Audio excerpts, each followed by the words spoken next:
자, 오늘의 마지막 영상입니다. 306쪽의 정부 통제인데 아래서 세 번째 문단입니다. 정부가 공기업을 통제하는 방식은 역사적으로 가장 전통적인 건데 정부의 통제 방식은 자, 최근 공기업의 자율성과 독립성이 강조되면서 의미가 약화된다고 하지만 자, 여전히 그 가치는 큽니다. 그리고 진짜 꼼꼼하게 통제해요. 이게 이 교과서를 쓰신 교수님께서 우리나라에서는 공기업을 제일 잘 아는 분이요. 그래서 이제 이제 원리 원칙대로 쓰신 건데 진짜 까다롭게 통제합니다. 국회는 정치적 책임을 묻는 거예요. 다 내년까지 또는 언제까지 자 이걸 고치십시오라고 강력하게 요청을 하는 거예요. 그러니까 정치적 통제입니다. 근데 정부는 바로 직속상관이에요. 이게 군대로 따지면 직속상관이기 때문에 그 세부적인 지침에 따라서 안 맞추면 안 되게끔 돼 있어요. 안 맞추면 안 되게끔 돼 있어요. 이게 그렇기 때문에 정부 통제가 굉장히 강하게 일어납니다. 자, 그리고 그 309쪽에 그 아주 큰 그림이 하나 나오는데 공공기관을 새롭게 만들려고 할 때 정부나 자, 국회에서 이런 기준을 가지고 한번 좀 이제 자문자답을 하는 거죠. 야, 이게 긍정적인 효과가 있을까? 이 기관을 만들면 긍정적인 효과가 있을까? 네, 라고 하면 그 다음 단계. 아니요 하면 끝. 그냥 야, 만들지 마. 이렇게 되는 거고요. 자, 이해관계자의 의견을 고려했을 때, 지역 주민이라든가, 그 공기업에 관련된 사람들의 좀 그 의견을 들었을 때 필요한가? 네, 라고 하면 다음 단계. 아니면은 끝. 자, 사업에 대한 사업 수요. 야, 이게 과연 기업성, 수익성을 좀 담보할 수 있는 거냐? 예 하면 이제 통과고 아니면은 야, 공기업까지 만들 필요 없어. 그냥 작은 조직으로 끝내. 이렇게 되는 거고요. 자, 설립 시기. 이제 시기에 관련된 얘기인데 꼭 지금 만들어야 돼? 라는 얘기예요. 네 하면 통과 아니면은 일단 나중에 봐. 자, 민간기업 공부. 자, 1번 기업은 그럼 이거 못 하는 거야? 꼭 정부가 해야 돼? 네 라면 통과고 아니면은 하지 마. 자, 중앙정부가 수행하는 게 좋은 거냐 아니면 지방자치단체가 하는 게 좋은 거냐? 이게 전국 단위의 공기업이냐 지방 공기업이냐? 글쎄요. 자, 야 이거 굳이 중앙부처에 살 필요 없어. 이거 지방으로 보내. 그러면 국회에서 이제 그 문제는 떠나는 겁니다. 자, 중앙정부가 현재 기존의 조직 가지고는 안 돼? 기존에 그냥 공무원들이 하면 되는 거 아니야? 안 됩니다. 꼭 설립해야 됩니다. 그러면 통과 아니면은 야 됐어. 그냥 기존에 있던 사람이 해. 이렇게 돼버리는 거예요. 자, 그 다음에 기존의 공공기관과 중복되지 않느냐? 중복되는 것 같습니다. 그러면 안 되는 거고. 그러면 안 되는 거고. 자, 이거는 신설입니다. 완전히 이건 새 겁니다.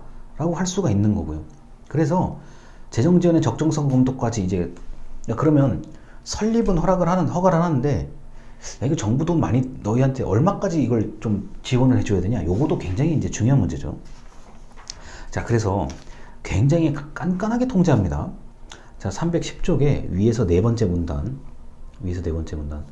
구체적으로 재정 통제는 동그라미 1번 예산을 통제하고, 동그라미 2번 경영 실적을 통제하고, 3번 회계검사, 감사원 등에 대한 자, 회계검사, 4번 요금 결정 통제, 자, 5번 자금 관리 통제, 6번 이익금 처분에 관한 통제.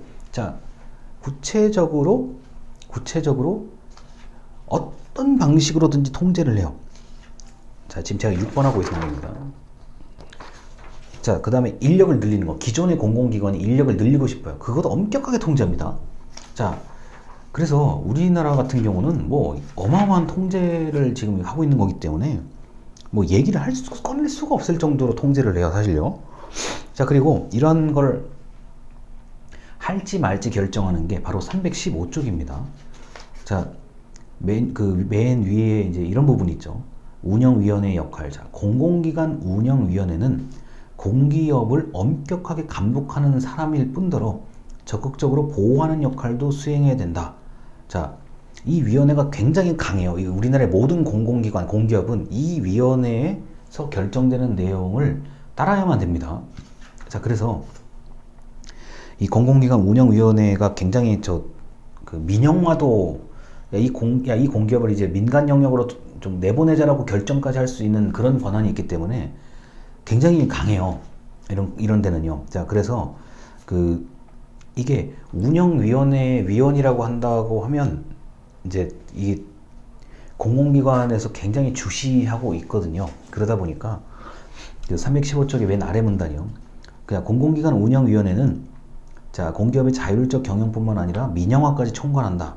자, 그렇기 때문에 굉장히 여러 가지 일을 많이 하고 있습니다. 자, 근데 여러분들 입장에서는 모르셔도 돼요. 자, 317쪽에 그 두 번째 이제 독립규제위원회라고 되어 있는 부분입니다. 자, 공기업과 관련된 독립위원회는 공정거래위원회, 국민권익위원회라고 할 수가 있는데, 자, 뭐 우리가 어차피 아는 김에 국가인권위원회, 감사원까지 전부 다 이 그 좀 상당한 독립성을 가지고 있는 곳이고, 이러한 곳의 특징은 자, 그 흔히 말하는 검찰에 이제 고발할 수 있는 기능, 공익적으로 고발할 수 있는 기능이 다 있다는 거. 그리고 공기업뿐만 아니라 기본적인 정부 기관 그리고 일반인까지도 통제할 수 있는 권한이 있다는 것을 명심하셔야 돼요. 자, 감사원도 원칙적으로는 공공기관하고 모든 공무원을 감찰할 수 있는 건데, 자, 감사원의 특징적인 게 하나 있죠. 단돈 1원이라도 10원이라도 정부의 돈이 걸려 있는 거라면 감사가 가능해요. 원칙적으로는 그래요. 자, 국가인권위원회는 우리나라의 모든 국민 그리고 모든 기업, 모든 공공기관 당연히 다 해당되는 거고요. 국민권익위원회 당연히 해당되는 거고요. 공정거래위원회는 금융문제에 관련돼서 우리나라에서 가장 강력한 권한을 가지고 있는 위원회입니다. 자, 그러다 보니까 이런 역할과 기능이 다 구분이 되는데 모두 확실한 독립성을 가지고 있고, 정부뿐만 아니라 일반 시민, 국민들까지도 자, 여기에서는 이 기관에서는 그 감사의 대상이 됩니다. 하물며 공공기관은 뭐 너무나 당연한 감사 대상이기 때문에 더 얘기를 할 게 없습니다. 이 논리로 보면요. 자, 그래서 공공기관은 이 많은 통제를 받고 있고, 앞 시간에 얘기했던 뭐 그 이익수송, 튜넬링 문제와 같은 경우는 우리나라에서는 당분간 찾아보기 쉽지가 않아요. 뭐 아주 조직적으로 진짜 비밀스럽게 움직이는 사람들끼리 모여가지고 뭐 공기업의 뭐 정보를 빼내서 자신의 뭐 이익을 이제 가지려고 하는 이런 현상들도 있는데, 극단적으로 그건 이제 그 범죄에 가까운 거고요. 범죄 또는 범죄에 가까운 행위고요. 그거는 투넬링 개념에서 완전히 벗어난 얘기예요. 그건 이제 형법상의 문제로 가는 거고요. 그리고 그게 오래 가지는 못해요. 언젠가 이 적발이 될 뿐만 아니라 적발이 되는 순간, 자, 그거는 이제 경찰이나 검찰의 수사를 받아야 되는 상황이고, 이게 이런 얘기를 좀 공영상에서 드리기는 쉽지가 않은데 어차피 말이 나온 김에 얘기를 합니다. 그렇게 이제 그 부정을 가지고 돈을 많이 모았다고 하더라도 그렇게 검찰이나 경찰의 수사를 장기적으로 받고, 그리고 때에 따라서 유죄 판결을 받았을 경우에 그 시간과 그 시간에 그 투입돼야 되는 뭐 변호사님들을 선임하거나, 뭐 때로는 법률회사 로펌을 선임하거나 등등의 그 비용을 환산하면은 그렇게 부패를 저질러서 얻었던 돈이 다 나가요. 그 이상으로 나갑니다. 그게 뭐 절대로, 자, 우리나라의 뭐 외국에도 마찬가지겠지만 공짜는 없다라는 얘기가, 그게 어느 순간 되면은 정말 피눈물 날 정도로 공짜가 없는 일이 생겨요. 그 우리가 뉴스에 나오고 영화 드라마에 나오는 그 뭐 이렇게 뭐 엄청난 그 부정부패는, 그거는 이제 어떤 방식으로든지 그 대가가 있어요.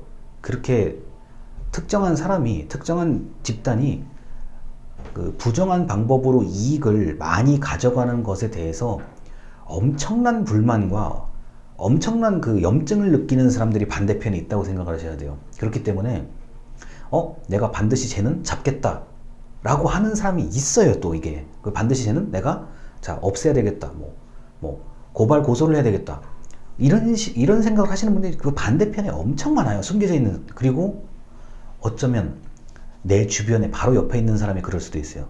얘가 돈을 많이 벌었네? 얘가 이런 짓을 해서 돈을 많이 벌었어? 아무리 내가 얘 친구라도 뭐 친척이라도 가족이라도 아니에요. 그게 알 수가 없는 거예요. 그래서 그런 연유가 있기 때문에 내부 고발자가 생기고 뭐 그러는 거잖아요. 나는 우리 조직에 아무리 내가 조직에 이렇게 뭐 10년, 20년, 30년은 다녔지만 난 저 꼴은 못 본다. 분명히 있어요. 그래서 그런 내용들이 이제 어느 기관, 뭐 대표적인 게 검찰이나 경찰인데, 첩보로 들어가게 되면은 반드시 대가가 나와요. 대가를 치러야 돼요. 그게 뭐 전부 다 그냥 뭐 대리인 뭐 주인 대리인 문제에서 아예 주인이 모를 거니까 대리인 내가 뭐 이렇게 뭐 부정 축제를 한다. 가능하죠. 가능한데 반드시 거기에 대한 대가가 있어요. 이게 업기가 굉장히 어려워요. 업기가 굉장히 어렵고 우리나라 속담에 이제 믿는 도끼에 발등 찍힌다는 얘기가 있습니다. 어떤 방식으로든지 그 대가가 있어요. 그게 아주 운이 좋은 사람은 대가를 좀 적게 치르는 거고 대체적으로 엄청난 대가를 치릅니다. 대체적으로요. 뭐 아이 뭐 내가 뭐 영화에서 보듯이 뭐 아이 나는 뭐 흔히 말하는 뭐 교도소나 구치소를 안 가고 뭐 어쩌고저쩌고 얘기하잖아요. 뭐 그렇게 될 수도 있죠. 그런데 자 엄청난 스트레스는 정신적인 스트레스요. 이런 거는 감당할 수가 없. 이거는 누가 대신 스트레스를 받아주는 게 아니기 때문에 뭐 하여튼 몸에 병이 나거나 때로는 일찍 돌아가시거나 이런 것들을 제가 요만큼 살아보니까 이게 어느 정도 추측이 돼요. 아, 저 사람이 왜 갑자기 늙었지? 저 사람이 왜 몇 개월 동안 내 눈에 안 보였지?